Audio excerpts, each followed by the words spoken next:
So let's get started with the next chapter, that is biological classification. ये second chapter है 11th class का. So start करते हैं. Since the dawn of civilization, there have been many attempts to classify living organisms. तो जब से civilization ने setup लिया है, मतलब कि जो ह्यूमन बींग्स है वो एक प्रॉपर सिविलाइजेशन में रहना शुरू कर दिए थे जब, तब से क्या है कि ये अटेम्प्ट्स हो रहे हैं कि हम क्या कर रहे हैं, ऑर्गेनिज्म को, जो लिविंग ऑर्गेनिज्म है उनको अलग अलग ग्रुप्स में क्लासिफाई कर रहे हैं. It was done instinctively, not using criteria that were scientific. लेकिन ये जो अटेम्प्ट्स हुए क्लासिफाई करने के, ये कोई साइंटिफिक मेथड नहीं थे, मतलब कि किसी साइंटिफिक थ्योरी पे बेस्ड नहीं थे, किसी साइंस पे बेस्ड नहीं थे, but born out of a need to use organism for own use. तो मतलब कि ऑर्गेनिज्म को हम अपने लिए या अपने हिसाब से यूज़ कर सकें, इस चीज़ के लिए थे. फॉर फूड, शेल्टर और क्लोथिंग, ताकि हम ऑर्गेनिज्म को अपने फूड, शेल्टर और क्लोथिंग के लिए यूज़ कर सकें. हमने इसीलिए उनको क्या किया था, क्लासीफाई किया था. सो ये अब यहाँ पे सबसे पहला जो अटेम्प्ट है क्लासिफिकेशन का वो लिया है Aristotle. Was the first to attempt a more scientific basis for classification. तो जो नोन स्टडी है या फिर जो नोन हमारा एक रिटर्न हमको जो डॉक्यूमेंट्स मिले हैं, जो रिटर्न हमको एविडेंस मिले हैं, उसके हिसाब से जो पहला साइंटिस्ट है जिन्होंने साइंटिफिक बेसिस पे किसी भी क्लासिफिकेशन को किया है, वो एरिस्टोटल है. He used simple morphological characters to classify plant into shrubs, herbs and trees. तो एरिस्टोटल ने सबसे पहले क्या किया था, मॉर्फोलॉजिकल कैरेक्टर्स के बेसिस पे ट्रीज, शर्ब्स और हर्ब्स में क्या किया था, ऑर्गेनिज्म को क्लासिफाई किया था. He also divided animals into two groups. अब जब उसने प्लांट्स को ट्रीज, शर्ब्स और हर्ब्स में डिवाइड किया, उसने क्या किया था, तब एनिमल्स को भी दो ग्रुप में डिवाइड किया था, that is red blood and those that did not. For example, human beings have red color का blood, but cockroach won't have red blood. So he classified animals in this basis. After that, तो ये first जो scientist है वो ये हो गया, ठीक है.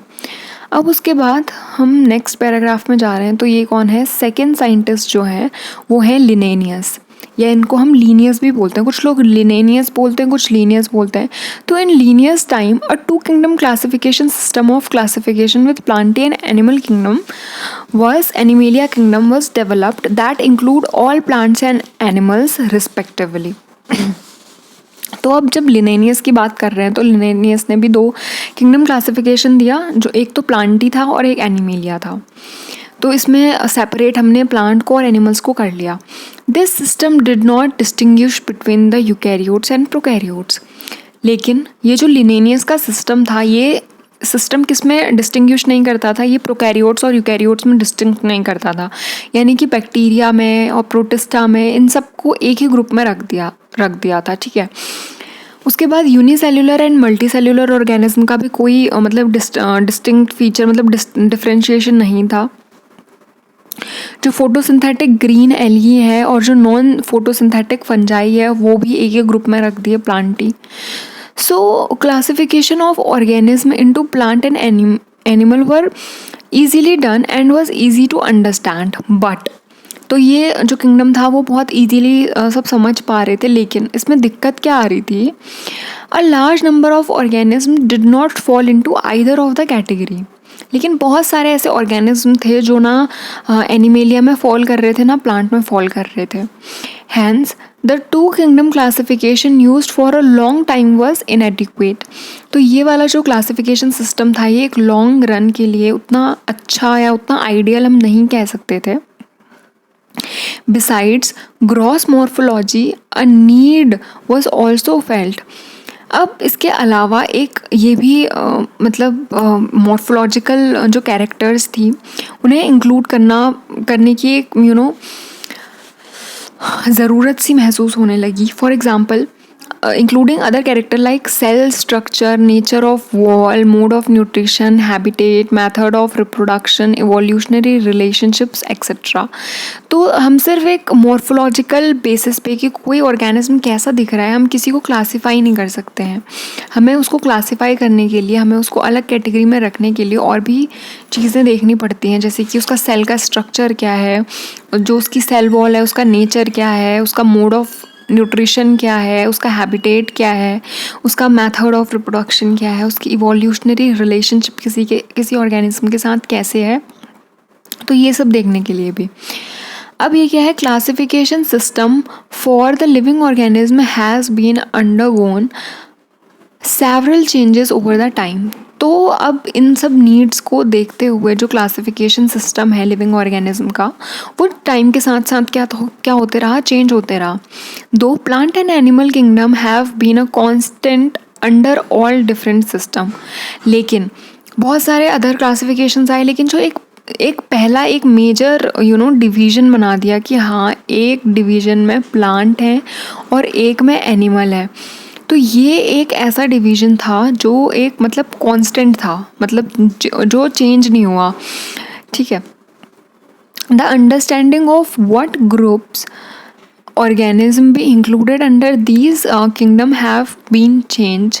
अब ये ज़रूर चेंज हुआ कि इसमें से जैसे प्लांट में फंजाई भी इन्होंने रख दिया था, तो ये चीज़ क्या हुई, ये अलग हुई, फंजाई अलग हुई इसमें से. लेकिन ये मतलब इसमें से क्या हुए, ऑर्गेनिज्म को एक्सक्लूड किया गया, बट ये जो था ये कांस्टेंट रहा.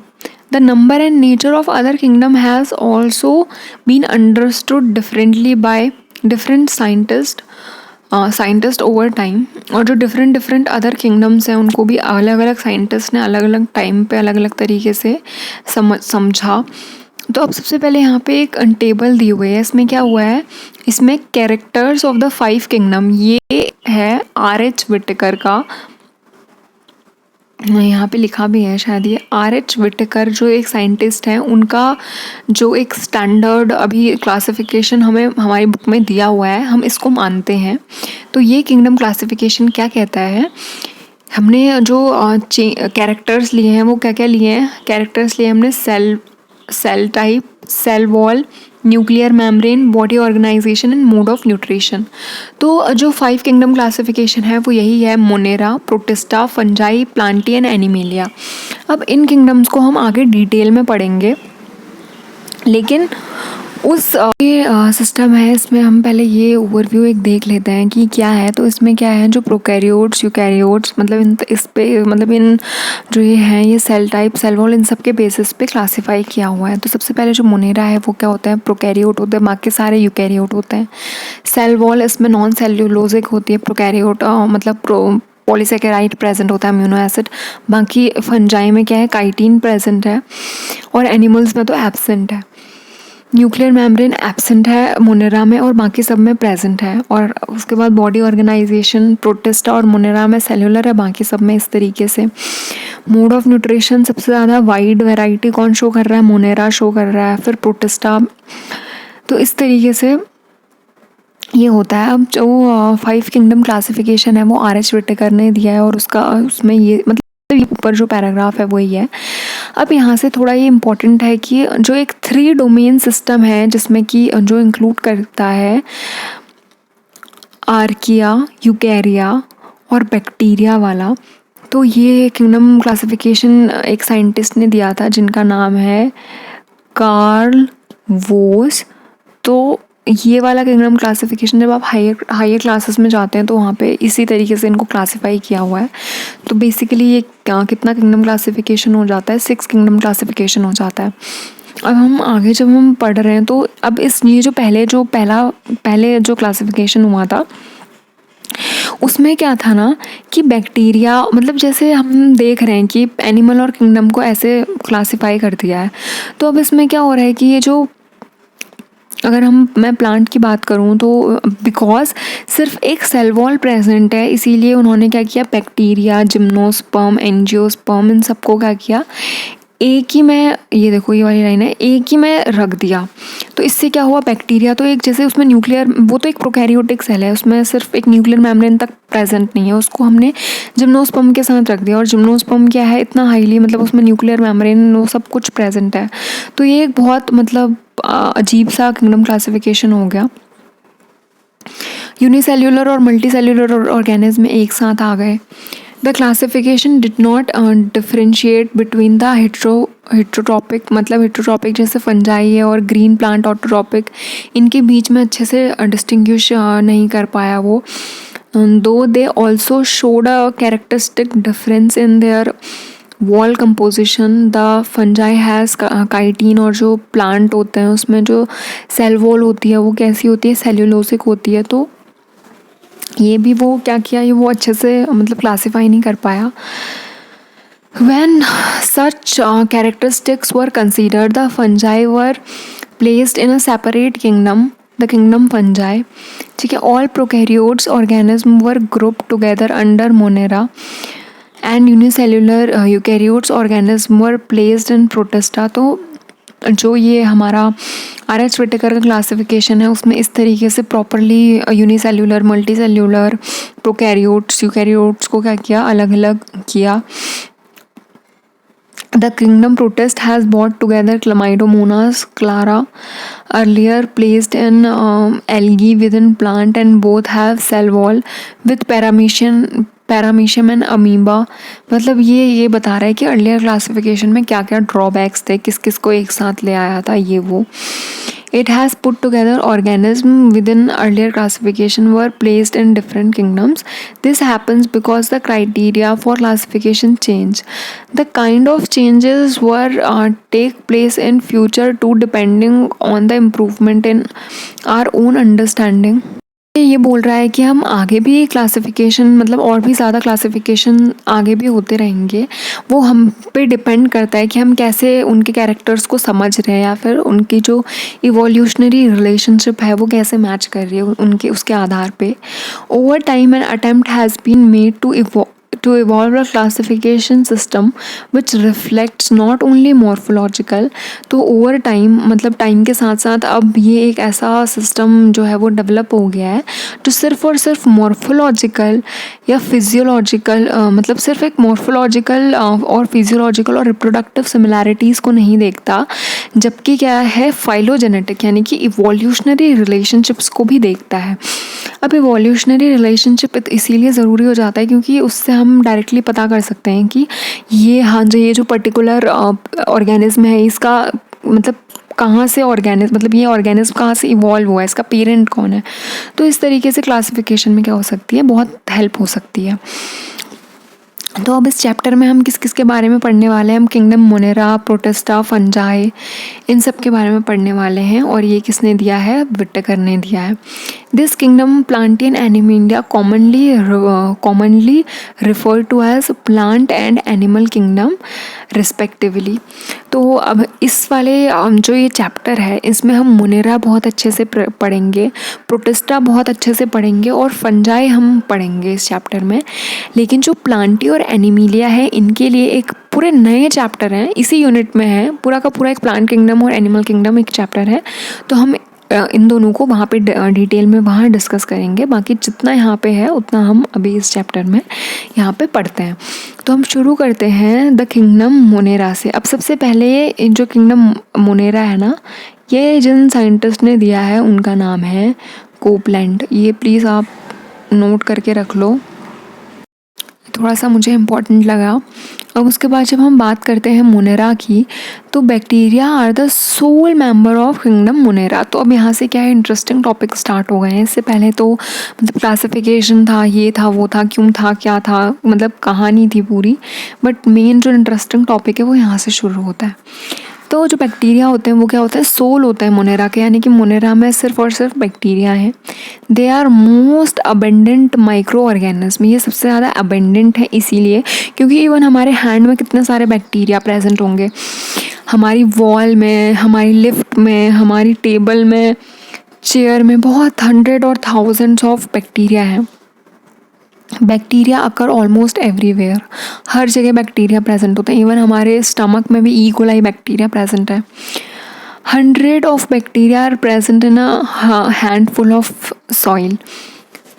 तो एक हैंडफुल ऑफ सॉइल में 100 ऑफ बैक्टीरिया मिल जाएंगे। They also live in extreme habitat such as hot springs. अब ये आर्की बैक्टीरिया जो होते हैं वो रहते हैं कहाँ पे, एक्सट्रीम हैबिटेट्स में, चाहे वो हॉट स्प्रिंग हो, चाहे वो डेजर्ट हो, चाहे वो स्नो हो, चाहे वो डीप ओशियंस हो, जहाँ पे अदर लाइफ फॉर्म सर्वाइव भी नहीं कर पाती, वहाँ पे भी क्या होते हैं, मोनेरा प्रेजेंट होता है, यानी बैक्टीरिया प्रेजेंट होते हैं। Many of them live in on, मतलब कुछ एज अ पैरासाइट अलग दूसरे ऑर्गेनिजम्स के ऊपर रहते हैं। Bacteria are grouped under 4 categories based on their shape. अब अगर मैं बेसिस ऑफ शेप की बात करूँ तो बैक्टीरिया 4 कैटेगरीज में डिवाइडेड है। वो क्या है, द स्फेरिकल, जिसको हम कोकस कहते हैं, कोकाई, स्फेरिकल में। द रॉड शेप, रॉड के शेप में है बैसिलस। उसके बाद कॉमा शेप, कॉमा के शेप में है विब्रियो।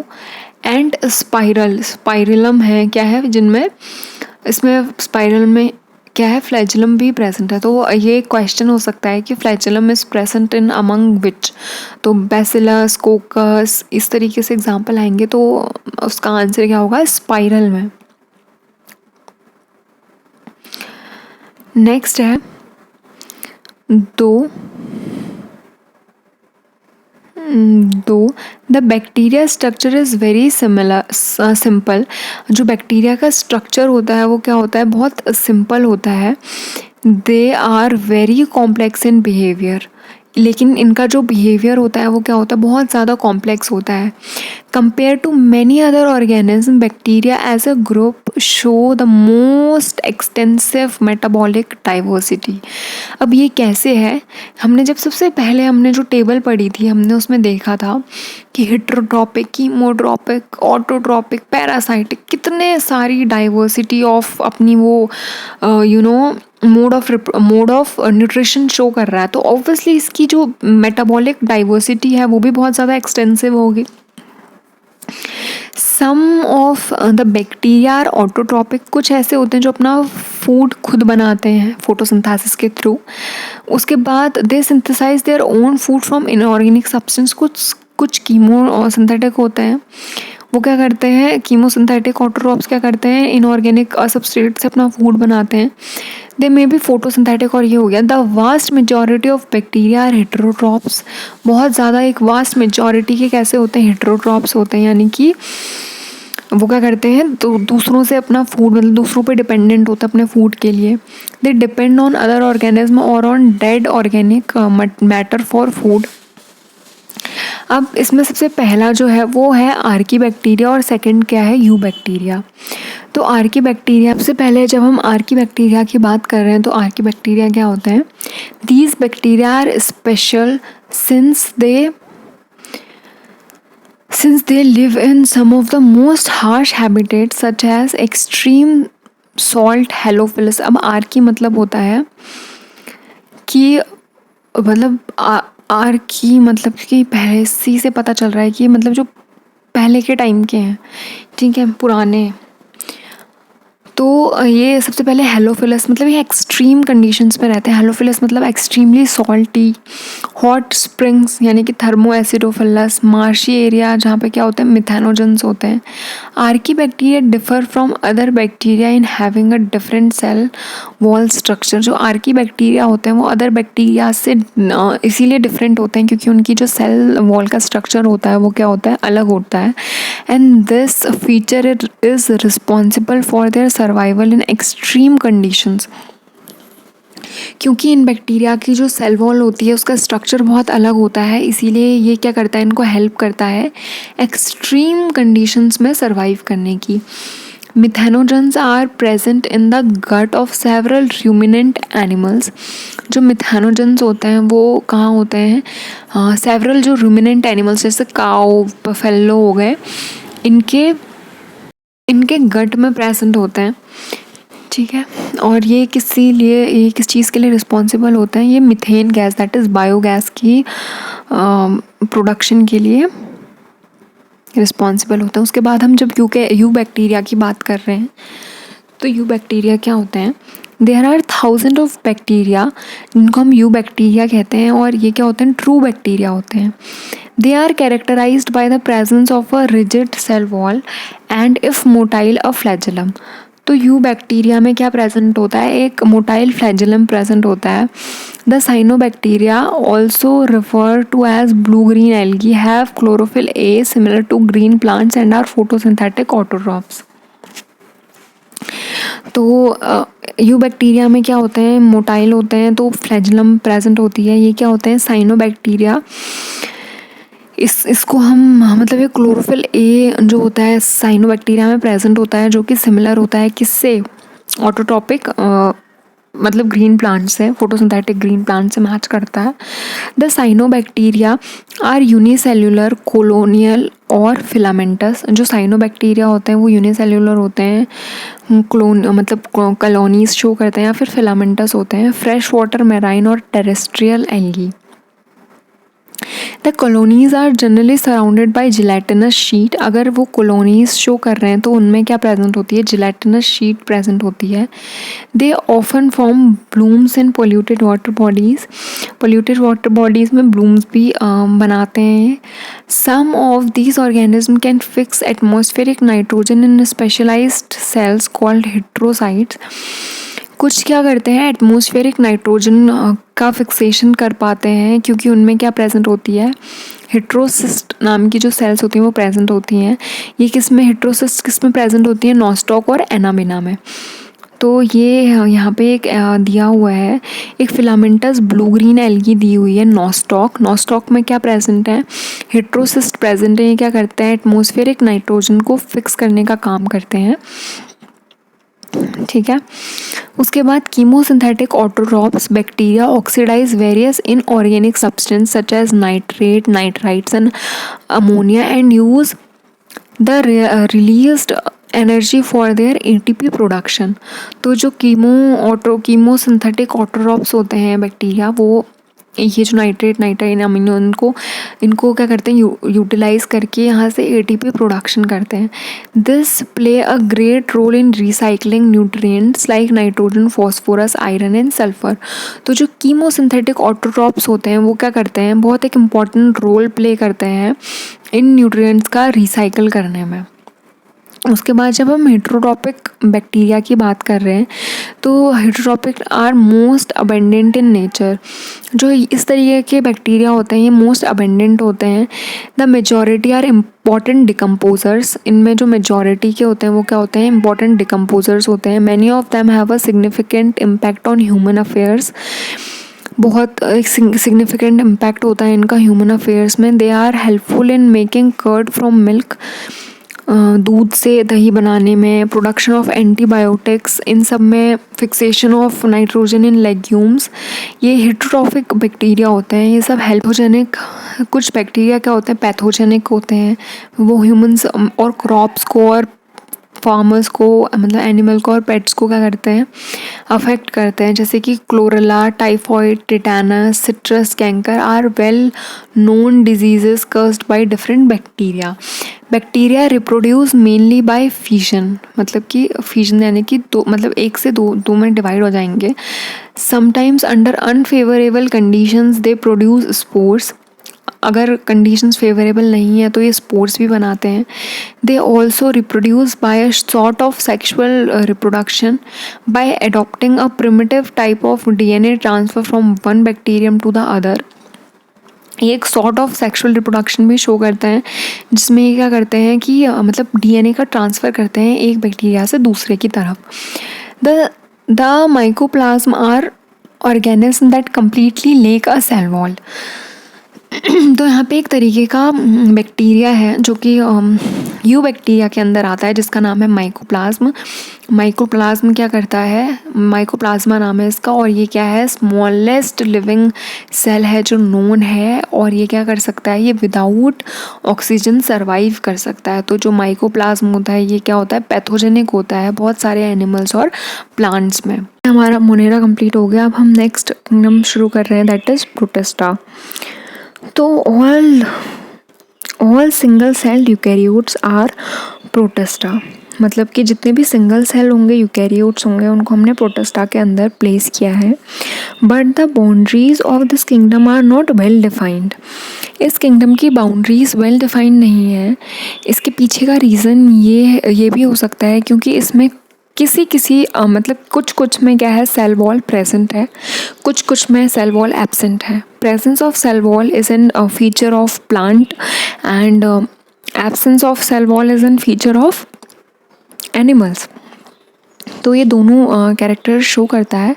और जब हम आगे थोड़ा सा और पढ़ेंगे तो हम देखेंगे कि कैसे जो यूग्लिनॉइड होता है वो बोथ मिक्सोट्रॉपिक न्यूट्रिशन शो करता है, यानी कि it can be either autotroph and heterotroph depending on the situation. तो ये जो प्रोटिस्टा है इसकी बाउंड्रीज जो हैं वो वेल नोन नहीं है at present. What may be a photosynthetic protistian to an biologist? To one biologist, maybe plant, maybe plant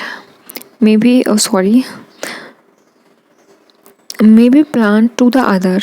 तो जो फोटोसिंथेटिक प्रोटिस्टियन है वो एक बायोलॉजिस्ट के लिए एक प्रोटिस्टियन हो सकता है, जबकि दूसरे के लिए वो क्या हो सकता है, प्लांट हो सकता है। In this book we include chrysophytes, dinoflagellates, euglenoids, slime motes and protozoan under protista। तो इस बुक में हमने ये जो इतने जो हैं हमने क्लासीफाई किए हुए हैं, जो कि क्या है, chrysophytes, dinoflagellates, euglenoids, slime moulds, ठीक है, प्रोटोजोन्स, इनको हमने प्रोटिस्टा के अंदर रखा है। Members of protista are primarily aquatic. जो प्रोटिस्टन मेंबर्स होते हैं वो प्राइमरीली क्या होते हैं, एक्वेटिक होते हैं। This kingdom forms a link with the other dealing with plant and animal and fungi. Being eukaryote, the protistian cell wall contain a well-defined nucleus and other membrane bound organelles। तो क्योंकि protista क्या होते हैं, eukaryotes होते हैं, तो प्रोटिस्टियंस के पास क्या होती है, एक वेल डिफाइंड इनमें न्यूक्लियस होता है और इनमें क्या होता है, न्यूक्लियर मेम्ब्रेन प्रेजेंट होती है। इनके जो डिफरेंट ऑर्गेनल्स होते हैं वो क्या होते हैं, मेम्ब्रेन बॉन्ड होते हैं। सम है फ्लैजिला और सीलिया। कुछ में प्रोटिस्टियंस में क्या प्रेजेंट होता है, सीलिया प्रेजेंट होता है, कुछ में क्या प्रेजेंट होता है, फ्लैजिला प्रेजेंट होता है। Protistans reproduce asexually and sexually by the process involving cell fusion and zygote formation. तो प्रोटिस्टियंस में both asexual and sexual mode of reproduction shown होता है। अब सबसे पहले जो उसमें हमें क्लासिफाई करके दिया है वो है क्राइसोफाइट्स। तो this group include diatoms and golden algae, जिसको हम डेस्मिड्स कहते हैं।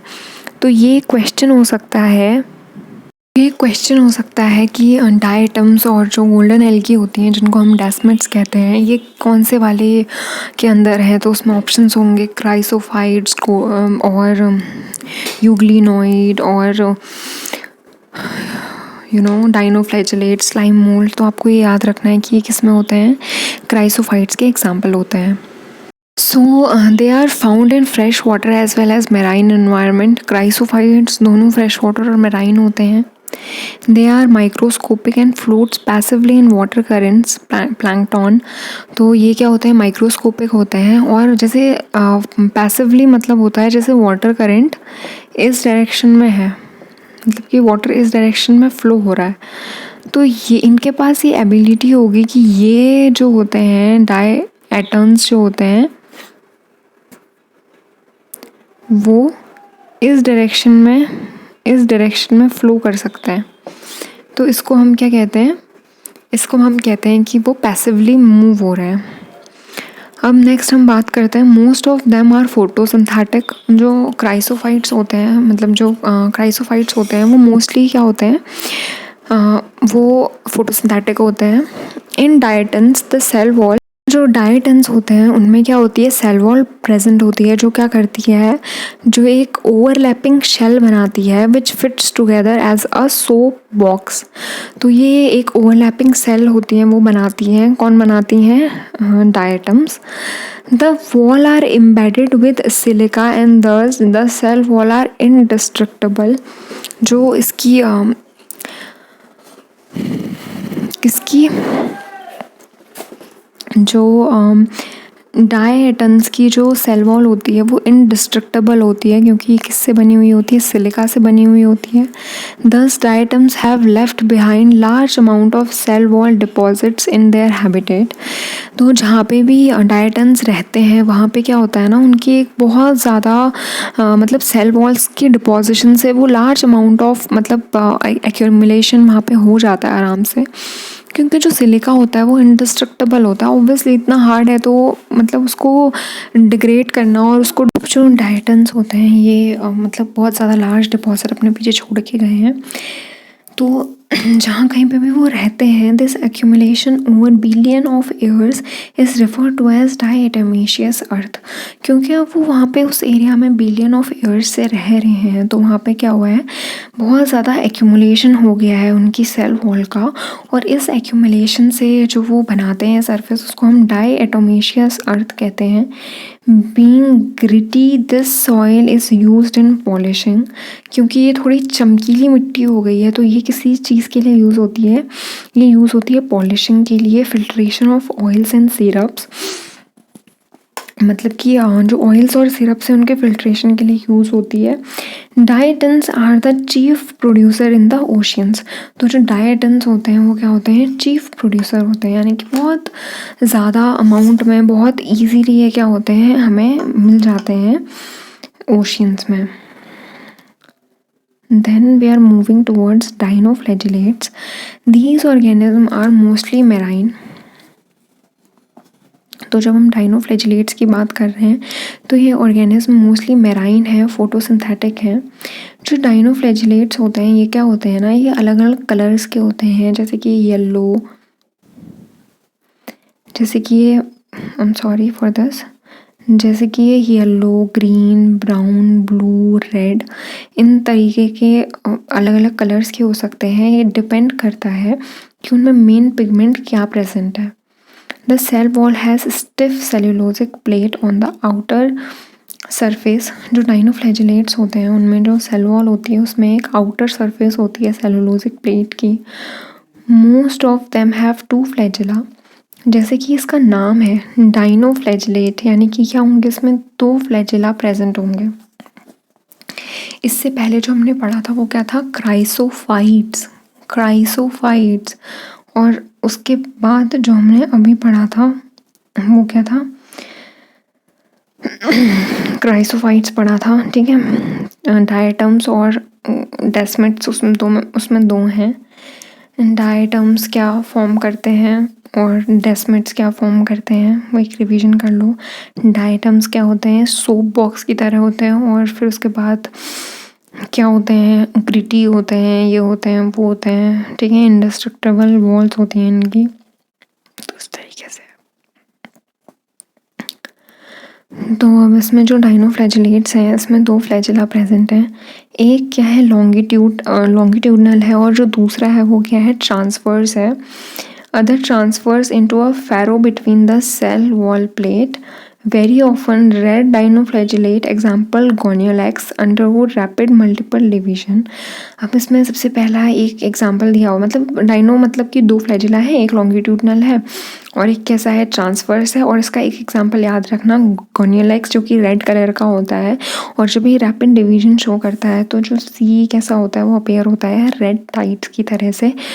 और ये क्या करता है, टॉक्सिन रिलीज़ करता है लार्ज अमाउंट की ओशन सरफेस में, जिससे क्या होते हैं, मतलब बहुत सारे मेराइन एनिमल्स क्या होते हैं, मर जाते हैं। मेराइन फिशेस जो होती हैं वो मर जाती हैं इसकी वजह से। अब ये जो डायग्राम्स दिए हुए हैं ये देखते हैं। सबसे पहले ये जो पहला डायग्राम है ये डाइनोफ्लैजिलेट्स का है।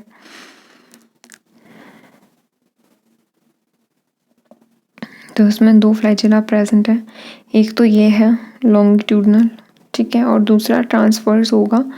तो इस तरीके से ये है। उसके बाद हम आते हैं यूग्लिनॉइड्स में। तो सबसे पहले तो यही याद रख लेना कि euglenoids show which type of nutrition, mixotrophic, ठीक है, mixotrophic mode of nutrition show करते हैं euglena. Majority of them are fresh water, majority of them are fresh water organism जो कि स्टैग्नेंट वाटर यानी कि रुके हुए पानी में होते हैं ये। Instead of cell wall they have a protein rich wall called pellicle. इससे पहले जो हमने पढ़ा था उसमें हमें इतनी हार्ड सरफेस सेल वॉल मिल रही थी किसमें, क्राइसोफाइट्स में, और अभी यहाँ पे देखो तो इसमें क्या है, यूग्लिनॉइड्स में, यूग्लिनॉइड्स में तो सेल वॉल ही एब्सेंट है। तो सेल वॉल की जगह पे यहाँ पे क्या प्रेजेंट है, एक प्रोटीन रिच एक पेलिसेल प्रेजेंट है जो क्या करता है, उसकी बॉडी को फ्लेक्सिबल बनाता है, ठीक है। बॉडी को फ्लेक्सिबल इसीलिए बनाता है ताकि अपना आराम से अपने प्रे को कैच कर सके। They have two flagella, a short and a long one. इसके पास भी दो फ्लैजिलास होते हैं, दो। They are photosynthetic in presence of sunlight. जब सनलाइट प्रेजेंट है तो ये क्या है, फोटोसिंथेटिक है। When deprived of sunlight they behave like heterotrophs by predating on other smaller organism. Interestingly, the pigment of euglenoids are identical to those present in higher plants। तो अब जो इसके पिगमेंट्स हैं ऑटोट्रॉपिक मोड ऑफ न्यूट्रिशन के, वो ऐसे होते हैं कि जो हायर प्लांट्स के तरह से होते हैं। इसीलिए यूग्लिनॉइड जो ये प्रोटिस्टा होता है इसकी क्या है, बाउंड्रीज फिक्स्ड नहीं है। अब उसके बाद नेक्स्ट जो हम पढ़ने जा रहे हैं वो क्या है, स्लाइम मोल्ड्स।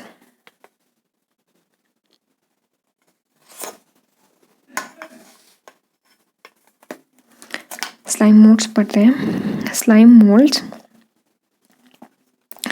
तो स्लाइम मोल्ड्स क्या होते हैं, ये होते हैं saprophytic protist. The body move along decaying twig and leave engulfing organic material। तो जो बॉडी होती है वो कैसी होती है, डिकेइंग ट्विग होती है स्लाइम मोल्ड्स की। और ये क्या करते हैं, ऑर्गेनिक मैटर को, इन सब को क्या करते हैं, ये इनगल्फ करते हैं क्योंकि इनका मोड ऑफ न्यूट्रिशन ही कैसा है, सैप्रोफाइटिक है। Under suitable condition they form an aggregate called plasmodium। जब अगर कंडीशन suitable है तो ये क्या करते हैं, एग्रीगेशंस फॉर्म करते हैं जिसको हम प्लाज्मोडियम कहते हैं, जो क्या करता है, फर्दर ग्रो करता है। लेकिन जब कंडीशन अनफेवरेबल हो रही है तो ये क्या कर रहा है, ये जो प्लाज्मोडियम है ये डिफ्रेंशिएट करता है अनफेवरेबल कंडीशन में और स्पोर्स की फॉर्मेशन कर देता है।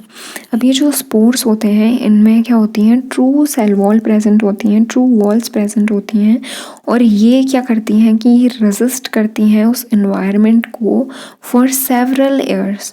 तो फिर उसके बाद जैसे ही वो एडवर्स कंडीशन चली जाती हैं या even under adverse condition the spores are dispersed by air current। Air current से उन स्पोर्स का डिस्पोजर होगा और जैसे ही वो अपनी फेवरेबल कंडीशन में आएंगी वो फिर से ग्रो करना स्टार्ट कर देंगी डिकेइंग ट्विग के ऊपर, डिकेइंग ऑर्गेनिक मटेरियल के ऊपर, और फिर क्या करेंगी, प्लाज्मोडियम फॉर्म करेंगी और सेवरल फीट्स तक बढ़ेंगी ऊपर। और जैसे ही एडवर्ट कंडीशन आएंगी फिर से क्या बनाएंगी, स्पोर्स बनाएंगी और फिर क्या करेंगी, फैलेंगी एयर करेंट्स के थ्रू। तो ये यहाँ पे हमारा ये स्लाइम मोल्ड्स भी कंप्लीट हो गया है। स्लाइम मोल्ड्स मतलब इनकी जो लेयर होगी ना वो बहुत स्मूथ टाइप की होगी, स्लाइम लेयर होगी, इसीलिए इसको स्लाइम मोल्ड्स कहते हैं। अब उसके बाद हम पढ़ने जा रहे हैं प्रोटोजोन्स, और प्रोटोजोन्स के साथ हमारा क्या होगा, ये जो प्रोटिस्टा है, प्रोटिस्टा ग्रुप कंप्लीट हो जाएगा। और अब इनको याद रखने का एक ही तरीका है कि आप बार बार इनका क्या करो, रिवीजन करो। तो अब हम प्रोटोजोन्स की बात कर रहे हैं। All protozoans are heterotrophic and live as predator और पैरासाइट। जितने भी प्रोटोजोन्स होते हैं वो हेटेरोट्रॉप्स होते हैं और ये क्या करते हैं, प्रीडेटर या फिर पैरासाइट की तरह से रहते हैं। They are believe to be primitive relative of animals. ऐसा माना जाता है कि जो प्रोटोजोन्स होते हैं वो क्या होते हैं, प्रिमिटिव रिलेटिव्स होते हैं एनिमल्स के। अब जो प्रोटोजोन्स हैं इनकी 4 मेजर कैटेगरी है। सबसे पहले है अमीबॉइड, उसके बाद है फ्लैजिलेटेड प्रोटोजोन, फिर है सीलिएटेड प्रोटोजोन और लास्ट है स्पोरोजोन प्रोटोजोन। तो सबसे पहले हम पढ़ लेते हैं अमीबॉइड। अमीबॉइड प्रोटोजोन्स क्या होते हैं? These organism live in fresh water, sea water and moist soil. तो ये जो अमीबा वाले प्रोटोजोन्स हैं ये फ्रेश वाटर में भी होते हैं, सी वाटर में भी होते हैं और मॉइस्ट सॉइल में भी होते हैं। They move and capture their prey by putting pseudopodia false feet, यानी कि ये अमीबा है तो ये अमीबा इस तरीके से जो ये जैसे ये प्रे है तो ये जो ये शो कर रहा है,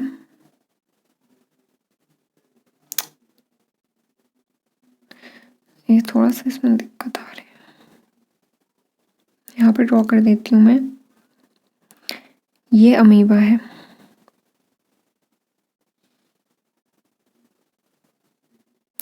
ये एक फूड है, फूड को हम अलग कलर से बनाएंगे, ये फूड है, ये इसका न्यूक्लियस है। तो वो अब अमीबा को उस फूड को खाना है तो ये क्या करेगा, इस तरीके से अपने फॉल्स सूडोपोडिया को इसमें वो करेगा। फिर नेक्स्ट प्रोसेस इसमें क्या करेगा, जैसे फूड है तो ये अपने मतलब पूरा अच्छे से क्या करेगा, इनगल्फ कर लेगा ये।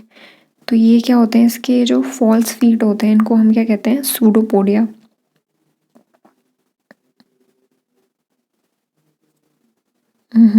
इरेजर चल नहीं रहा। तो ये फॉल्स फीट के थ्रू का करता है, अपना फूड लेता है। अब इसका एग्जांपल याद रखना, एंटामीबा हिस्ट्रोलैटिका, ठीक है, जो कि पैरासाइट होता है और डिजीज कज करता है। फिर है flagellated protozoans. The member of this group are either free living और parasite. They have flagella present होती है इनमें। और जो ये डिजीज़ कज करते हैं उसको क्या कहते हैं हम, अफ्रीकन स्लीपिंग सिकनेस, ये क्या होती है, ट्रिपैनोसोमा। उसके बाद सिलिएटेड फ्लैजिलेटेड, इसका एग्जाम्पल याद रखना, पैरामीशियम। तो सिलिएटेड में क्या होता है, एक्वेटिक होती हैं, ये मूव कर सकती हैं क्योंकि इसमें सीलिया प्रेजेंट होती है। उनके उसके पास एक कैविटी होती है जिसको हम गलेट कहते हैं, that open to the outside of the cell surface. तो जो इसकी कैविटी होती है वो सेल सरफेस के बाहर ओपन हो सकती है। The coordinated movement of rows of cilia cause the water laden with the food to stride into the gullet. तो पैरामीशियम का यहाँ पे एक डायग्राम दिया हुआ है, वो देखते हैं।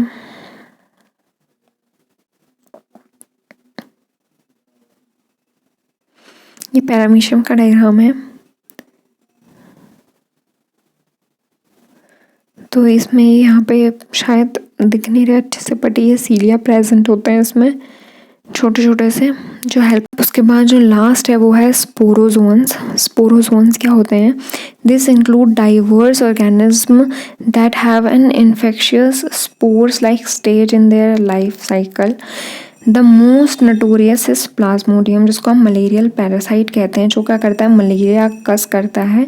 अ disease which has stagnant effect on human population. आज की डेट में मलेरिया बहुत ज़्यादा फैल गया है, तो ये किस वजह से है, स्पोरोजोन्स की वजह से। So guys what you have to do is, ये बहुत अच्छे से याद रख लेना कि अमीबा से कौन सी डिजीज़ होती है, अमीबॉइड, ठीक है, एंटामीबा हिस्टोलिटिका होती है, और फ्लैजिलेट से कौन सी होती है, ट्रिपैनोसोमा नाम की डिजीज़ होती है। सीलिएटेड किसका एग्जांपल है, पैरामीशियम का। और स्पोरोजोन से कौन सी डिजीज़ होती है, वो होती है आपकी प्लाज्मोडियम, मतलब कि मलेरिया पैरासाइट जो होता है वो प्लाज्मोडियम होता है। इसके बाद जो हमारा नेक्स्ट टॉपिक है वो है फंजाई। और फंजाई के साथ साथ थोड़ा सा एक मतलब एक पैराग्राफ का इसमें प्लांट और एनिमल दिया हुआ है, जबकि पूरा नया चैप्टर है वो, और हम उसको आराम से वहाँ पे डिटेल में पढ़ेंगे। तो अब हम शुरू करते हैं fungi. So let's get started with fungi. The fungi constitute a unique kingdom of heterotrophic organisms. Fungi में कोई भी ऑटोट्रॉफ्स नहीं होते हैं, सारे के सारे हेटेरोट्रॉफ्स होते हैं, यानी कि ये दूसरे ऑर्गेनिज्म में डिपेंडेंट होते हैं अपने फूड के लिए। दे show a great diversity in morphology and habitat. ये बहुत ज़्यादा डाइवर्सिटी शो करते हैं, चाहे इनकी मॉर्फोलॉजी हो यानी कि बाहर से दिखने का स्ट्रक्चर हो या फिर इनकी हैबिटेट हो। You must have seen fungi on moist bread and rotten fruits. जो मॉइस्ट ब्रेड होती है उसको अगर हम थोड़े टाइम के लिए छोड़ दें या फिर हम रोटन फ्रूट्स को देखें तो उनमें वाइट कलर की जो स्ट्रक्चर लगा हुआ होता है वो बेसिकली फंजाई होती है। The common mushrooms we eat, usually हम लोग बहुत ज़्यादा आजकल प्रैक्टिस में मशरूम्स को खाना पसंद करते हैं, चाहे वो हो चाहे टोडस्टूल आर ऑल्सो फंजाई। जो हम मशरूम हम खाते हैं और ये एक तरीके की फंजाई हैं ये सारी। White spot seen on mustard leaves, अगर कहीं पे लाई के पौधे देखे होंगे आपने, मस्टर्ड की जो लीव्स होती हैं उनमें जो वाइट कलर के स्पॉट्स होते हैं वो भी एक फंजाई है। वो क्या है, पैरासाइटिक फंगस है। तो सम यूनिसेलुलर फंजाइस, कुछ यूनिसेलुलर फंजाइस होते हैं जैसे कि यीस्ट होता है। यीस्ट को हम यूज़ करते हैं ब्रेड में और बियर बनाने के लिए, फर्मेंटेशन के लिए यूज़ करते हैं basically. And other fungi can cause diseases in plants and animals. और बहुत सारी ऐसी फंजाइस होती हैं जो कि डिजीज़ कज कर सकती हैं प्लांट्स में और एनिमल्स में। Wheat rust causing Puccinia is also an important example. तो इसमें एक बहुत इंपॉर्टेंट एग्जाम्पल है जो कि पक्सीनिया का है।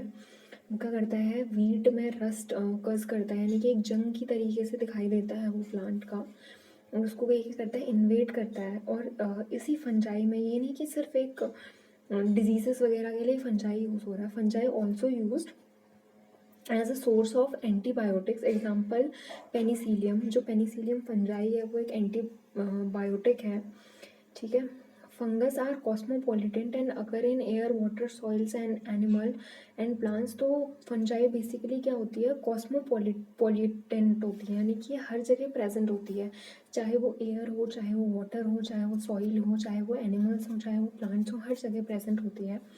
अब जो फंजाई की हैबिटेट होती है वो क्या होती है, एनिमल में अगर आपको कन्फ्यूजन हो रहा है तो जो ह्यूमन में फंगल इन्फेक्शन हो जाते हैं बॉडी में, तो that is but and parasitic fungi की वजह से होता है।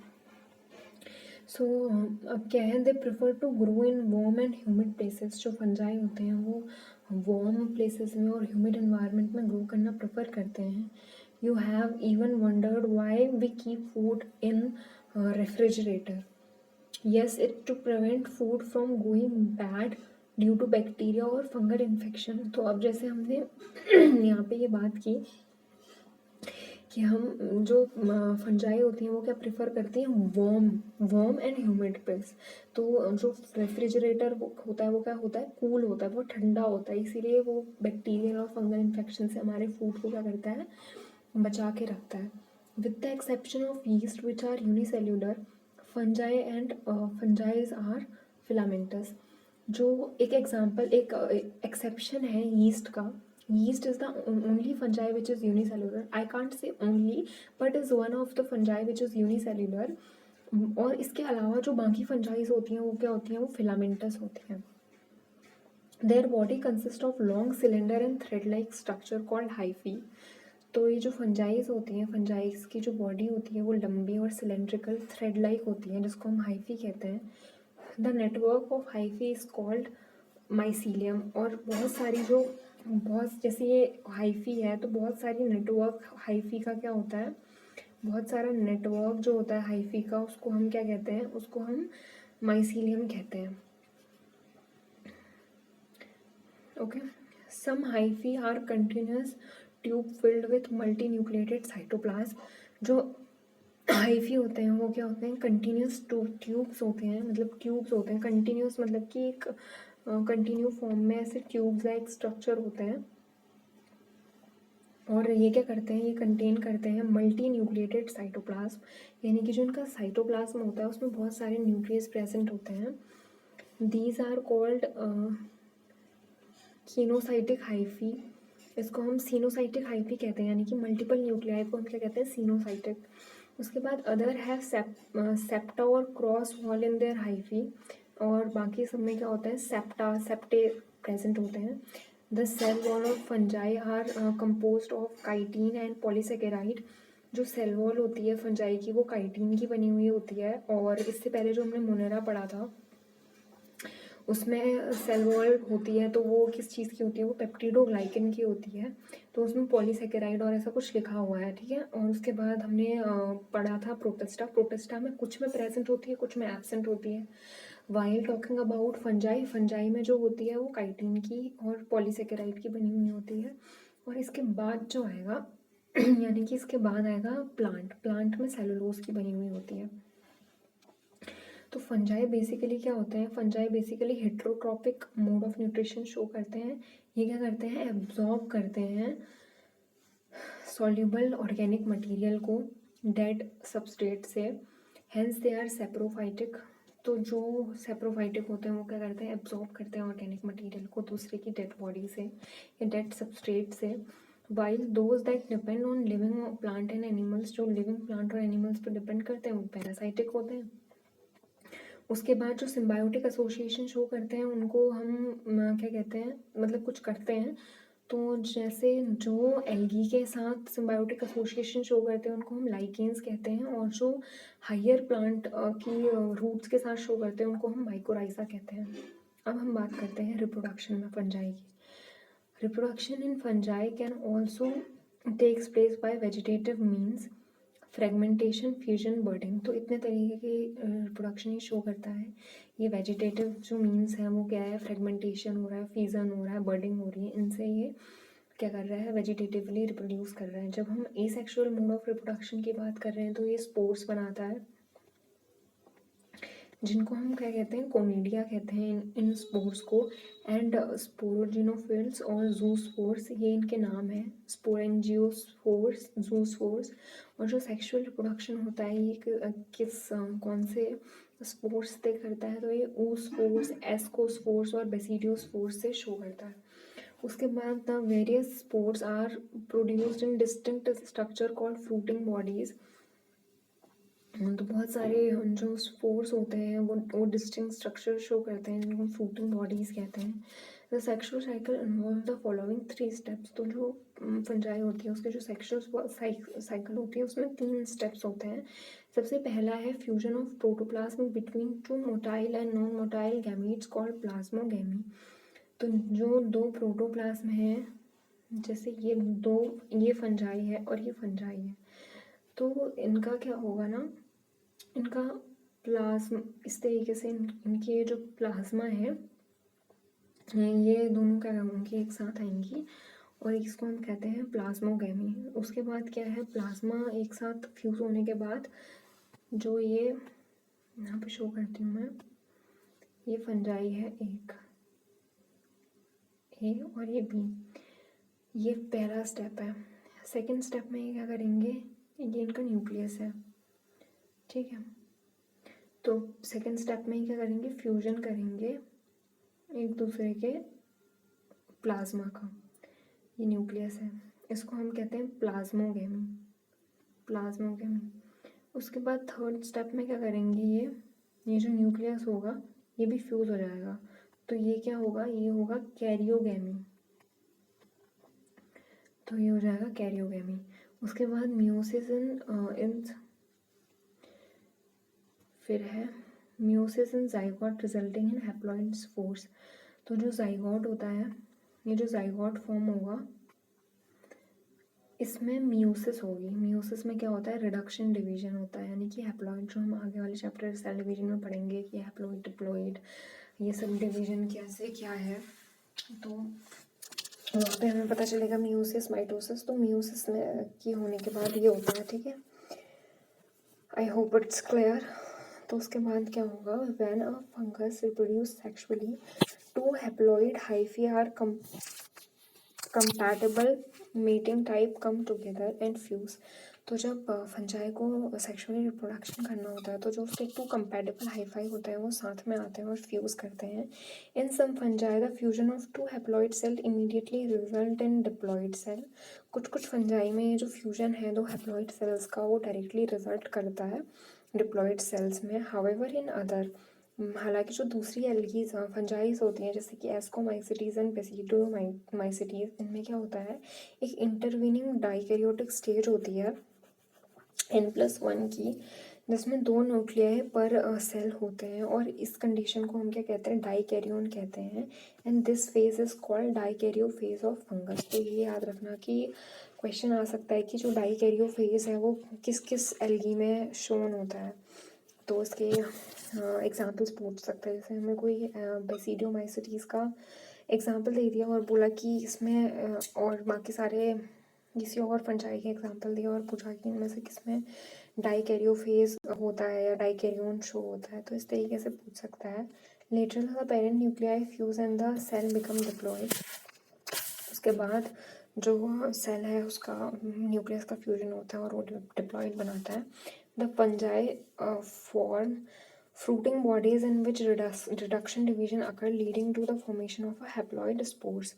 तो ये जो फंजाई जो होती है वो क्या करती है, फॉर्म करती है एक फ्रूटिंग बॉडी, जो कि बाद में फिर क्या करती है, रिडक्शन डिवीजन करती है और क्या फॉर्म करती है, हैप्लॉइड स्पोर्स को फॉर्म करती है। The morphology of the mycelium, mode of spore formation and fruiting bodies form the basis for the division of this kingdom into various classes.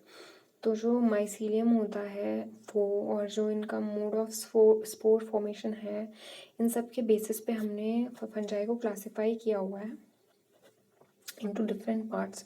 तो सबसे पहले है फाइकोमाइसिटीज़, फिर है एस्कोमाइसिटीज़, फिर है बेसिडियोमाइसिटीज़, और उसके बाद क्या आएगा, ड्यूट्रोमाइसिटीज़। तो इतना इसके हमको टाइप्स पढ़ना है। तो सबसे पहले जब हम फाइकोमाइसिटीज़ की बात कर रहे हैं तो फाइकोमाइसिटीज़ को एल्गल फंजाई भी कहते हैं, ठीक है। It is also called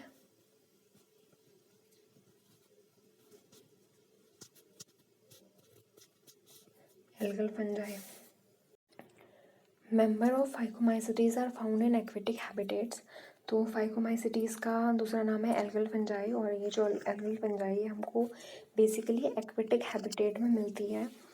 and on decaying would, मतलब जो वुड होगा उसमें मिलेगी, मॉइस्ट वुड में और डैम्प प्लेसेस में मिलेगी। And as obligate parasite on plants में एज ऑब्लिगेट पैरासाइट मिलेगी। जो इसका माइसीलियम होगा वो ए सेप्टेट होगा, यानी कि एक ही सेप्टा होगा उसमें, और सीनोसाइटिक यानी कि बहुत सारे न्यूक्लियस प्रेजेंट होंगे। Asexual reproduction takes place by zoospores. तो जो ए सेक्शुअल रिप्रोडक्शन होता है वो ज़ूस्पोर्स से होता है, जो कि मोटाइल होते हैं, और अगर नॉन मोटाइल हैं तो एप्लानोस्पोर्स होंगे। These spores are endogenously produced in sporangia। endogenously मतलब कि एक sporangia के, जैसे एक sporangia है इसके अंदर क्या होगी, इनकी फॉर्मेशन होगी। तो zygospore is formed by fusion of 2 gametes. तो ज़ाइगोस्पोर की फॉर्मेशन होती है 2 गैमीट के फ्यूजन से। These gametes are similar in morphology में अगर सिमिलर होते हैं तो उनको आइसोगैमस कहते हैं, अगर डिसिमिलर होते हैं तो उनको एनिसोगैमस और oogamous कहते हैं। तो इसके कुछ एग्जाम्पल क्या हैं, वो है Mucor, Rhizopus, the bread mould and Albugo, जिसको हम पैरासाइटिक फंजाई कहते हैं, ऑन मस्टर्ड। तो ये याद रखना कि जो एल्ब्यूको होती है ये पैरासाइटिक फंजाई होती है मस्टर्ड में, इसीलिए वो क्या होती है, वाइट कलर की मतलब शो होती है।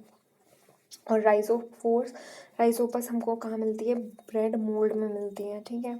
तो उसको याद रखना। अब यहाँ पे एक डायग्राम दिए हुए हैं कुछ।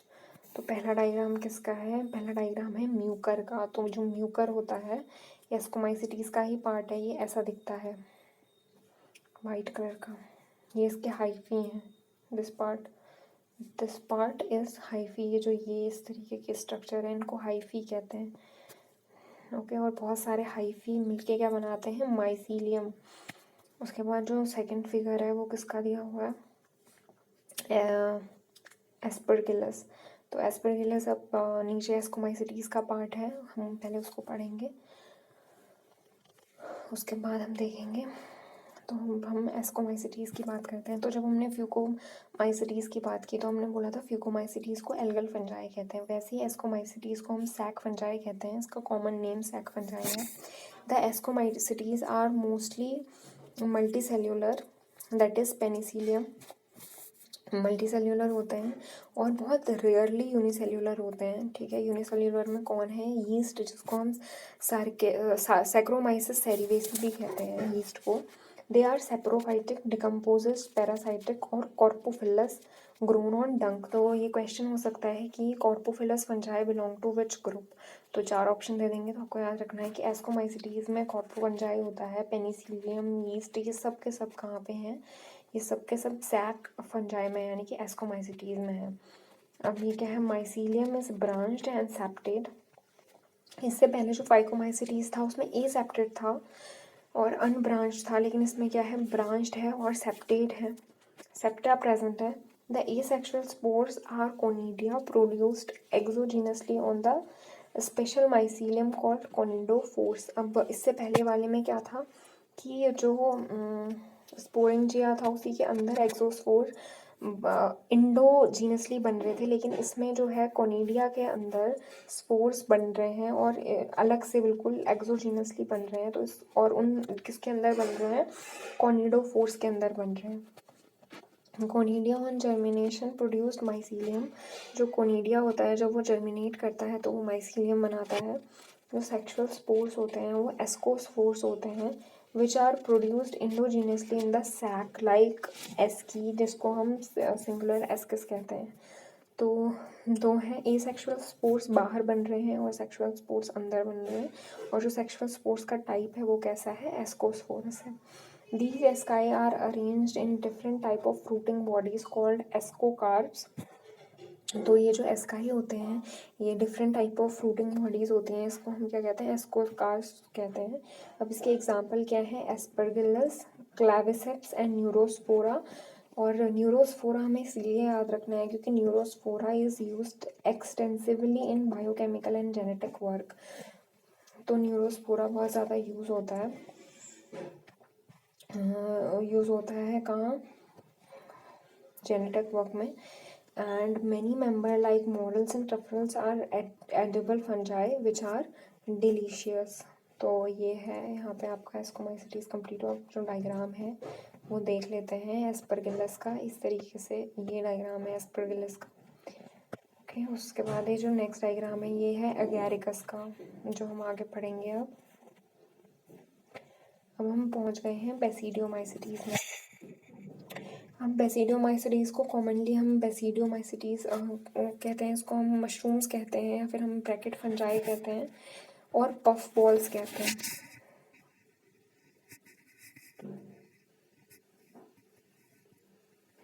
ग्रो करते हैं, ये ग्रो करते हैं सॉइल में, लॉग्स में, ट्री स्टेम्स में and in living plant bodies as parasite.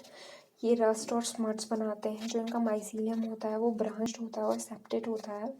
जो एसेक्सुअल स्पोर्स होते हैं वो जनरली नहीं फाउंड होते हैं, लेकिन जो इनका वेजिटेटिव मोड ऑफ रिप्रोडक्शन है वो फ्रेगमेंटेशन से होता है, जो कि कॉमन है।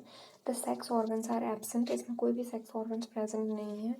But plasmogamy is brought about by fusion of two vegetative और somatic cells of different strains और जीनोटाइप। सेक्स ऑर्गन एब्सेंट है, लेकिन जो प्लाज्मोगेमी है वो होती है किससे? फ्यूजन से, दो वेजिटेटिव और सोमेटिक सेल्स के। The resultant structure is dikaryotic which ultimately gives rise to basidium. तो एक डाइकैरियोटिक स्ट्रक्चर फॉर्म होता है जो कि बेसिडियम बनाता है। उसके बाद कैरियोगेमी होती है। Meiosis takes place in basidium producing 4 basidiospores. तो 4 बेसिडियोस्पोर्स बनते हैं। The basidospores are exogenously produced on the basidium। तो बेसिडियम में फॉर्मेशन होती है किसकी? बेसिडोस्पोर्स की। उसके बाद the basidia are arranged in fruiting bodies called basidiocarps. तो बेसिडिया जो होते हैं वो अरेंज होते हैं फ्रूटिंग बॉडीज में, जिनको बेसिडियोकार्प्स कहते हैं। सम कॉमन एग्जांपल जो मेंबर्स हैं, कॉमन मेंबर्स कौन से? अगैरिकस, जिसको मशरूम कहते हैं, यूस्टिगो, जिसको हम स्मट कहते हैं, पक्सीनिया, जिसको हम रस्ट फंजाई कहते हैं। उसके बाद हम आते हैं ड्यूट्रोमाइसिटीज़ में।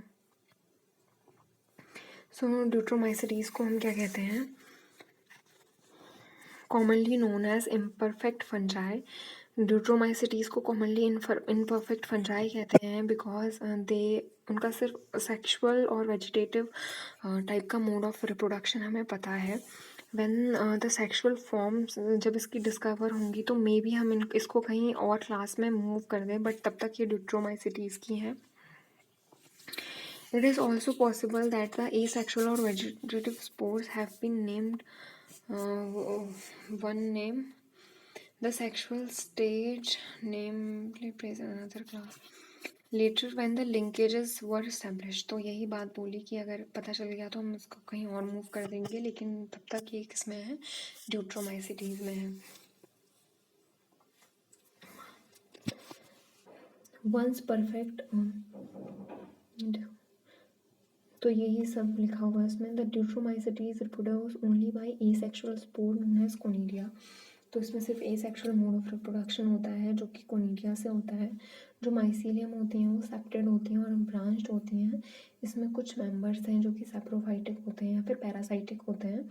With a large number of them are decomposers, और बहुत सारे क्या होते हैं, डिकम्पोजर्स होते हैं लिटर के, और ये क्या करते हैं, हेल्प करते हैं हमें मिनरल की रिसाइकलिंग में।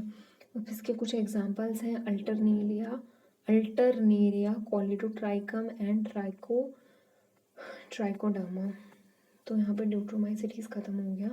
अब एक एक पैराग्राफ में यहाँ पे प्लांटिया और एनिमिलिया दिया हुआ है।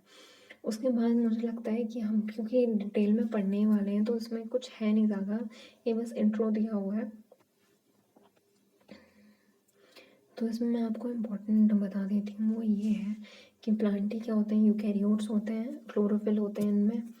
ये पार्शियली हाइड्रोट्रॉफिक भी होते हैं। कुछ कुछ इंसेक्टिवोरस प्लांट्स भी हमें पता है, जैसे कि ब्लैडर वॉट और वीनस फ्लाई ट्रैप। उसके बाद जो कस्क्यूटा होती है वो एक पैरासाइटिक भी होती है। और प्लांट्स क्या होते हैं, यूकैरियोटिक स्ट्रक्चर होते हैं, इनमें क्लोरोप्लास्ट प्रेजेंट होता है और इनकी सेल वॉल किसकी बनी हुई होती है, सेलुलोज की बनी हुई होती है, जो हम आगे पढ़ेंगे ही। तो इसके जो पार्ट्स हैं वो क्या है, एल्गी, ब्रायोफाइट, टेरिडोफाइट, जिम्नोस्पर्म और एंजियोस्पर्म। इसमें दो लाइफ साइकिल शो होती हैं, एक सेप्रोफाइटिक और एक हैप्लॉइड, जिसको हम गैमेटोफाइट कहते हैं, और इसको हम अल्टरनेशन ऑफ जनरेशन भी कहते हैं, क्योंकि इसका अल्टरनेशन ऑफ जनरेशन हो रहा है कि इसमें हैप्लॉइड से डिप्लॉइड में और डिप्लॉइड से हैप्लॉइड में वापस, तो इसीलिए ये बात है इसकी। उसके बाद हम एनिमल की बात कर रहे हैं तो ये बेसिकली हेट्रोट्रोपिक होते हैं और इनमें सेल वॉल एब्सेंट होती है। ये डायरेक्टली और इनडायरेक्टली प्लांट्स पे डिपेंड होते हैं और इनकी जो फूड होता है वो ग्लाइकोजन की फॉर्म में रिजर्व होता है। मोड ऑफ रिप्रोडक्शन होलोसाइक होता है। उसके बाद इनकी ग्रोथ होती है डिफाइनाइट, एक शेप के मतलब एक टाइम के बाद फिर कुछ नहीं हो सकता। और सेंसरी और मोटर न्यूरॉन्स प्रेजेंट होते हैं जब हम हायर उसमें जाएं, और ये लोकोमोशन कर सकते हैं। और जो रिप्रोडक्शन होता है वो एक वो होता है कि कॉपुलेशन से होता है मेल और फीमेल के, और एम्ब्रोयोलॉजिकल डेवलपमेंट के थ्रू। अब हम बात कर रहे हैं वायरस, वायरॉइड्स एंड पायरोन्स की और लाइकेन्स की। In the 5 kingdom classification of Whittaker, there is no mention of lichens and some acellular organism. अब जो 5 kingdom classification है उसमें लाइकेन्स की बात नहीं हुई है, उसमें वायरसेस की बात नहीं हुई है, वायरॉइड की बात नहीं हुई है, पायरोन्स की बात नहीं हुई है। तो अब उसका एक ब्रीफ इंट्रोडक्शन हम यहाँ पे पढ़ेंगे। Now we are talking about viruses, viroids, pyrons and lichens. तो इन किंगडम क्लासिफिकेशन पे कहीं पे भी इनकी बात नहीं हुई है। All of us who have suffered the ill effect of common cold और flu, जिसको हम क्या कहते हैं, वायरल इन्फेक्शन। तो जो वायरस होता है फ्लू, मतलब जो हमें कॉमन कोल्ड होता है उसका क्या होता है, rhino virus. Viruses did not find a place in classification because they are not truly living. If we understand living of those organisms have a cellular structure, तो वायरसेस जो होते हैं वो नॉन सेलुलर ऑर्गेनिज्म होते हैं। उनमें जो characters होते हैं वो ये होते हैं कि उनमें एक इनर्ट क्रिस्टल स्ट्रक्चर होता है आउटसाइड द लिविंग सेल, मतलब जो वो लिविंग सेल के बाहर है तो वो एक इनर्ट मतलब कि नॉन रिएक्टिव क्रिस्टल स्ट्रक्चर के फॉर्म में है।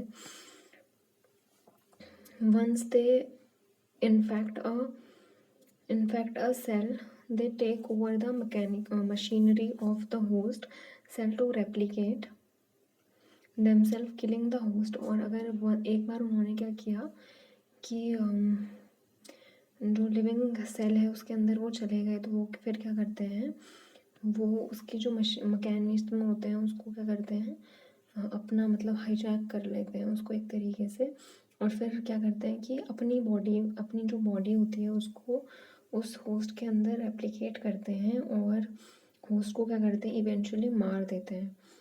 You would call viruses living और नॉन लिविंग, तो ये ऑब्लिगेट पैरासाइट होते हैं बेसिकली। वायरस का मतलब होता है कि वेनम यानी कि पॉइजनस फ्लूइड, तो उसको डिमित्री इम्यूनोकाइनेज का इसको पहले पहचाना था कि कुछ माइक्रोब्स होते हैं जो कि कैजुअल ऑर्गेनिज्म उनको मोज़ाइक डिजीज़ टोबैको में करा रहे हैं, तो आइडेंटिफिकेशन किसने की थी, इम्यूनोकाइन ने की थी। उसके बाद these are found to be smaller than bacteria, bacteria से स्मॉलर होते हैं, और जो हम बैक्टीरिया प्रूफ फिल्टर लगाते हैं उससे आराम से पास हो जाते थे। उसके बाद 1890 है, तो ये 1892 की बात है। उसके बाद 98 में MW बेजरनेक ने ये डेमोन्स्ट्रेट किया कि ये जो टोबैको का जो इन्फेक्शन है ये हेल्दी उसको भी क्या कर रहा है, पैथोजन्स को मतलब अपने नए पैथोजन बना के हेल्दी प्लांट को भी इन्फेक्ट कर रहा है। तो इसको हमने एक पैथोजन नाम दिया वायरस, किसने दिया था, MW बेजरनेक ने इनको नाम दिया, और इसको बोला एक कॉन्टेजिनम विवियम फ्लूडियम, जिसको इन्फेक्शियस लिविंग फ्लूड बोला इन्होंने। उसके बाद जो WM स्टैनले हैं उन्होंने ये शो किया कि जो वायरस होता है इसको हम क्रिस्टल के फॉर्म में मतलब क्रिस्टलाइज्ड कर सकते हैं, और ये करने के बाद उन्होंने ये बताया कि इसमें बहुत सारे प्रोटीन्स होते हैं, जो इसकी आउटर वो होती है आउटसाइड जो इसका होता है वो कैसा होता है, मतलब largely it is of protein. So viruses are basically obligate parasite. In addition to protein के एडिशन में जो वायरस होते हैं उसमें जेनेटिक मटेरियल भी प्रेजेंट होता है, वो आइदर DNA होगा या फिर RNA होगा। कोई भी ऐसा वायरस अभी तक नहीं नोन है जिसमें दोनों RNA और DNA प्रेजेंट हो। A virus is nucleo protein, मतलब एक न्यूक्लियो प्रोटीन होता है वो, और जेनेटिक मटेरियल होता है जो कि इन्फेक्शियस होता है। In general, viruses that infect plants have single stranded RNA। जो प्लांट को इन्फेक्ट करते हैं वायरस उनमें एक सिंगल स्टैंडर्ड RNA होता है, और जो एनिमल को इन्फेक्ट करते हैं उनमें क्या होता है, डबल स्टैंडर्ड RNA होता है या फिर DNA प्रेजेंट होता है। बैक्टीरियल वायरसेस और बैक्टीरियोफाजेस, जो बैक्टीरिया के जो वायरस होते हैं जिनको हम बैक्टीरियोफाज कहते हैं, ये क्या करते हैं, ये बैक्टीरिया को इन्फेक्ट करते हैं। Are usually double standard DNA, तो ये डबल स्टैंडर्ड DNA होते हैं जो बैक्टीरिया वाले को क्या करते हैं, इन्फेक्ट करते हैं। The protein code called cuspid made up of smaller सब यूनिट कॉल्ड कैप्सोमेयर्स, जो प्रोटीन कोड होती है उसको हम कैप्सिड कहते हैं। ये क्या करती है, प्रोटेक्ट करती है न्यूक्लिक एसिड को उस बैक्टीरिया के। The capsomeres are arranged in helical और पॉलीहाइड्रल ज्योमेट्री, ये इनकी ज्योमेट्री है। जो वायरसेस की डिजीजेज हैं वो क्या है, mumps, small pox, herpes and influenza. तो स्मॉल पॉक्स किससे होता है, वेरियोला वायरस से होता है, जो कि आज की डेट में पूरे वर्ल्ड से इरेडिकेट कर दिया गया है स्मॉल पॉक्स। उसके बाद जो एड्स है ह्यूमंस में, वो भी एक वायरल डिजीज़ है। In plants the symptoms can be Mosaic formation, leaf rolling and curling, yellowing and when clearing, drafting and shunting growth. तो ये कुछ इफ़ेक्ट्स हैं वायरसेस के। तो पहले हम डायग्राम देख लेते हैं वायरस का। तो ये जो डायग्राम है ये बैक्टीरियोफाज का है, यानी कि ये वो वाला वायरस है जो बैक्टीरिया को इन्फेक्ट करता है। तो उसमें ये क्या है, सबसे पहले एक हेड है, एक कॉलर है, ये स्प्रिंग लाइक स्ट्रक्चर, इसको शीट कहते हैं, और ये क्या है, टेल फाइबर्स है। तो ये वाला जो होता है इससे फिर क्या करता है, वो इन्वेट करता है उसके अंदर। और ये क्या है, कैस्पिड है, आउटर प्रोटेक्टिंग सरफेस है जो किसको, जेनेटिक मटेरियल को प्रोटेक्ट कर रहा है वायरस के। तो ये हो गया हमारा। अब हम बात करते हैं वायरोइड्स, पायरोन्स की और लाइकेन्स की। वायरोइड्स की बात करें तो इन 1971 में तो टीओ डेनियर ने ये डिस्कवर किया था वायरॉइड। वायरॉइड क्या होता है, ये स्मॉलर होता है वायरस से, और ये डिसीज़ कज कर रहा था पोटैटो में, स्पिंडल ट्यूबर डिजीज़। ये क्या होता है, ये एक फ्री आरएनए होता है, यानी कि इसमें कोई भी प्रोटीन प्रेजेंट नहीं होता है, इसीलिए इसको वायरॉइड नाम दिया गया था। लेकिन जो इसका आरएनए होता है वो बहुत लोअर मोलिकुलर वेट का होता है। और ये डिजीज़ कौन सी कर रहा है, पोटैटो स्प्लिंटर डिजीज़। उसके बाद पायरोइंस क्या होते हैं, पायरोइंस मॉडर्न मेडिसिन में इन्फेक्शियस न्यूरोलॉजिकल जो डिजीज़ेस होती हैं वो कस कर रही हैं। और ये क्या है, ये ट्रांसमिट होती हैं by agent consisting of abnormal folded protein. Abnormally folded protein से ये होता है। ये क्या है, ये सिमिलर हैं वायरसेस के। These agents are called prions. लेकिन पायरोइंस की बात यह है कि they won't have any genetic material. The most notable disease caused by pyroins are bovine spongiform encephalopathy (BSE), commonly called mad cow disease in cattle, and its analogous variant CR Jacob disease (CJD) in human। तो ये एक neurological disease कस कर रहा है पायरोइंस humans में। और उसके बाद जब हम लाइकेंस की बात कर रहे हैं तो लाइकेंस सिम्बायोटिक एसोसिएशन शो करती हैं जो कि म्यूचुअली यूजफुल होता है बोथ एल्गी एंड फंजाई के लिए। तो the algal component is called phycobiont and जो फंगल कंपोनेंट होता है उसको मायोबायोन्ट कहते हैं। और माइकोलॉजी जो होती है, स्टडी होती है फंगस की। तो ये क्या है, ये ऑटोट्रॉप्स भी होते हैं और हेटेरोट्रॉप्स भी होते हैं रिस्पेक्टिवली। जो ऑटोट्रॉप्स होता है वो एल्गल पार्ट होता है फाइकोबायोन्ट, और जो फंगल पार्ट होता है वो क्या होता है, वो हेटेरोट्रॉपिक होता है। तो एल्गीज में क्या प्रोड्यूस करता है, फूड प्रोड्यूस करता है फंजाई के लिए, और फंजाई इसको शेल्टर और न्यूट्रिएंट अब्जॉर्ब करके देता है। तो एक पार्टनरशिप में रहते हैं। और इसमें एक इम्पॉर्टेंट क्वेश्चन ये कि इनमें से सेक्सुअल रिप्रोडक्शन कौन शो करता है, तो वो फंजाई शो करता है। So close is in their association, this is one so lichen in nature, one would never imagine that they have two different organisms within them. Lichens are very good pollution indicator। तो lichens बहुत अच्छी association show करते हैं और ये बहुत अच्छे pollution indicators होते हैं, as they do not grow in SO2 rich environment. जहाँ पे भी SO2 की कंसनट्रेशन ज़्यादा होगी वहाँ पे लाइकेन्स ग्रो नहीं करते हैं। तो अब इसकी समरी यही है कि एरिस्टोटल ने पहले प्रपोज किया था मॉर्फोलॉजिकल बेसिस में, उसके बाद RH बटेकर की अभी एट प्रेजेंट हम यूज़ कर रहे हैं क्लासिफिकेशन को। और इस तरीके से जो भी है ये इसकी समरी में ऐसा कुछ एज सच इम्पॉर्टेंट पॉइंट कुछ दिया नहीं है, which we have already covered, हमने सब कवर कर लिया। तो ये यहाँ पे चैप्टर कंप्लीट होता है। I hope you like this. Thank you so much.